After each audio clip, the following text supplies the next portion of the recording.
Hello friends, ये कहानी है अमरपुर की। हर साल की तरह इस बार भी इस गांव में बड़ा मेला लगा था। अगले दिन बाद मेले की शुरुआत होने वाली थी। हर बार की तरह नए नए झूले, खिलौने, मिठाई वाला, चाट, गोलगप्पे वाले भी अपनी दुकान सजाए बैठे थे।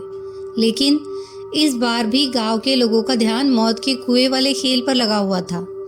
इस खेल के प्रचार वालों ने भी कोई कमी नहीं छोड़ी थी। मोहन एक रिक्शे पर माइक लिए घोषणा कर रहा था, आ गया, एक बार फिर से आ गया। जिस खेल ने जीता है सबका दिल, वह फिर से आपके गांव आ गया। करोगे देर तो समस्या होगी विकट, क्योंकि बिक जाएंगे खेल के सारे टिकट। गांव का हर एक आदमी जल्दी से जल्दी टिकट लेकर खेल का सबसे पहला शो देखना चाहता था। अगले दिन खेल का पहला शो था, लेकिन उसी रात गांव में एक अजीबोगरीब घटना घटी। जहां पर मौत के कुएं का खेल दिखाने की तैयारी थी, आधी रात के बाद अचानक वहां से मोटरसाइकिल चलाने की आवाज आने लगी। एक घर में श्यामलाल, उसकी पत्नी देवकी और उसकी 6 साल की बेटी गुंजा सो रही थी। अचानक से गुंजा की नींद खुल जाती है। गुंजा ने कहा, पापा जागो ना, देखो मौत के कुएं का खेल शुरू हो गया है, चलो ना देखने। अपनी बेटी गुंजा की आवाज सुनकर दोनों जग जाते हैं। देवकी, अरे क्या हो गया गुंजा, इतनी रात को कहाँ जाने की बात कर रही हो?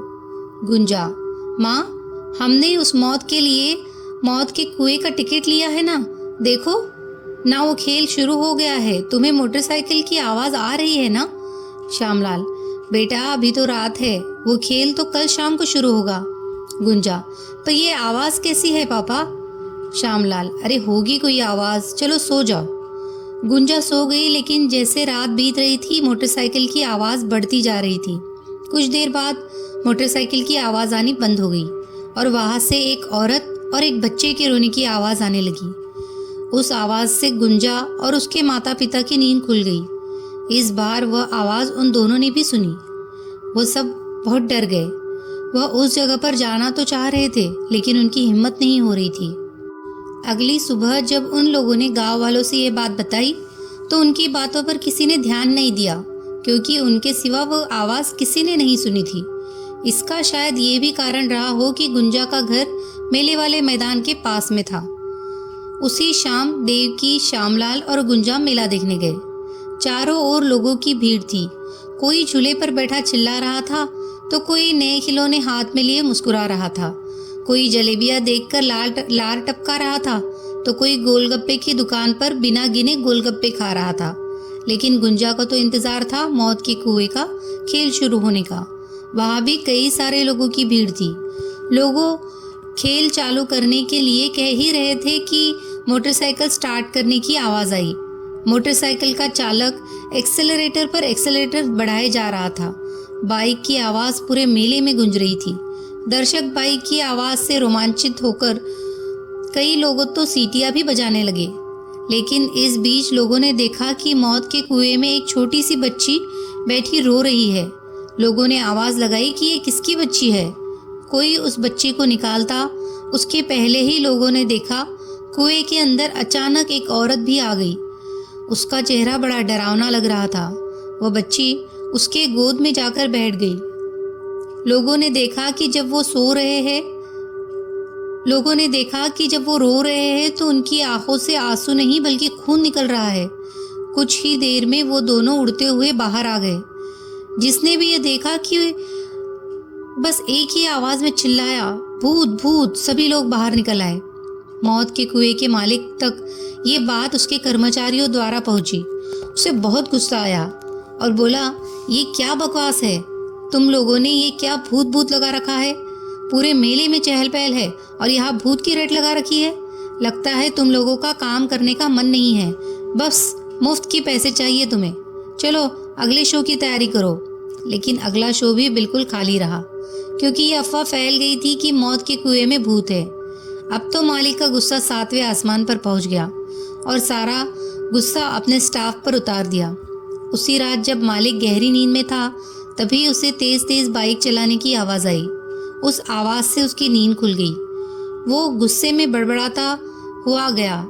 वहाँ पहुँचते ही वह जो देखा, उसे अपने आंखों पर विश्वास नहीं हुआ। उसने देखा कि मौत के कुएं में एक आदमी लगातार बाइक चलाए जा रहा है। वह आदमी अपना सिर नीचे कर रखा है। मालिक ने उसे बुलाया, लेकिन मोटरसाइकिल के चालक ने कोई जवाब नहीं दिया। दूसरी ओर ये आवाज़ आसपास के पूरे गांव वालों को सुनाई दे रही थी। सभी को आश्चर्य हो रहा था कि आखिर इतनी रात को ये आवाज़ कैसी है। सभी को डर भी लग रहा था। फिर भी कुछ लोगों ने हिम्मत की और गांव के सरपंच जी के साथ मेले में पहुंचे। गुंजा भी श्यामलाल के साथ वहां पहुंची। वहां उन लोगों ने भी वही दृश्य देखा जो मौत के कुएं का मालिक देख रहा था। वह आदमी भी लगातार बाइक चलाए जा रहा था।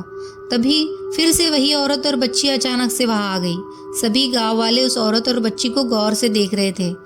तभी जो आदमी बाइक चला रहा था उसके सिर से खून बहने लगा। उसके खून से मौत के कुएं की पूरी दीवार लाल हो गई। कुछ देर बाद वो औरत और बच्ची उसी तरह रोने लगे। अब तो सारे गांव वालों की हालत खराब हो गई।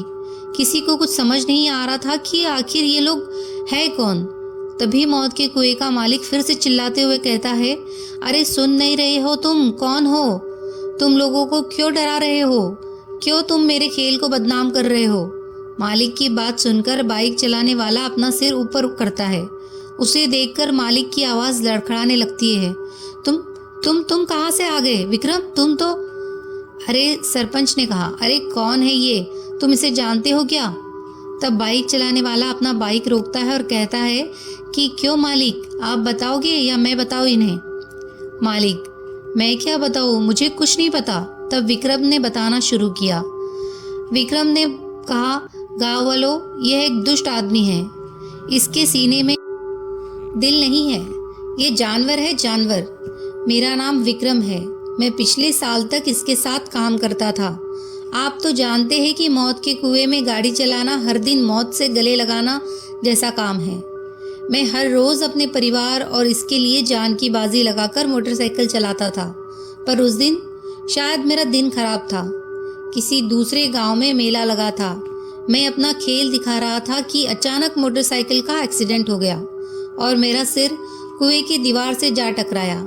लगातार खून बहता रहा और मैं बेहोश हो गया और फिर मेरी मौत हो गई। विक्रम के मौत के बाद उसकी पत्नी और उसकी छोटी सी बेटी के सामने जीवन चलाना बहुत कठिन हो गया। वो एक दिन मालिक के पास गए और कुछ पैसे मांगे, पर उसने कोई मदद नहीं की और वहाँ से भगा दिया। वे दोनों परेशान होकर बाहर चले आए। विक्रम की पत्नी ने किसी और जगह काम करने की कोशिश की, लेकिन कहीं काम नहीं मिला। भूखे प्यासे सड़क पर भटकते कई दिन बीत गए और फिर भूख से उन दोनों की भी मौत हो गई। विक्रम, गांव वालों, आप लोग ही बताइए, मेरा और मेरे परिवार का क्या दोष था जिसकी हमें सजा मिली? अरे हम तो कलाकार हैं, इसी से हमारी रोजी चलती है। लेकिन कल को कोई हादसा हो जाता है तो मालिक हमें मरने को छोड़ देता है। हम पूरा जीवन आपकी खुशी के लिए, आपके मनोरंजन के लिए काम करते हैं और बदले में हमें क्या मिलता है? विक्रम की बात सुनकर गांव वालों ने उस मालिक को मारने के लिए घेर लिया। मालिक, अरे मुझे छोड़ दो, मुझसे गलती हो गई। सरपंच, हम तुम्हें एक ही शर्त पर छोड़ेंगे कि तुम अपने यहाँ काम करने वालों की गारंटी लोगे कि उन्हें कुछ हो गया तो उस परिवार को बेसहारा नहीं छोड़ोगे। अरे आजकल तो बीमा होता है, क्यों नहीं सबका बीमा करवा देते? सरपंच की बात मालिक मान गया। उसने सभी काम करने वालों का बीमा करवाया। विक्रम जीते जी अपने और अपने परिवार के लिए कुछ नहीं कर पाया, लेकिन मरने के बाद अपने साथियों का भविष्य सुरक्षित कर गया।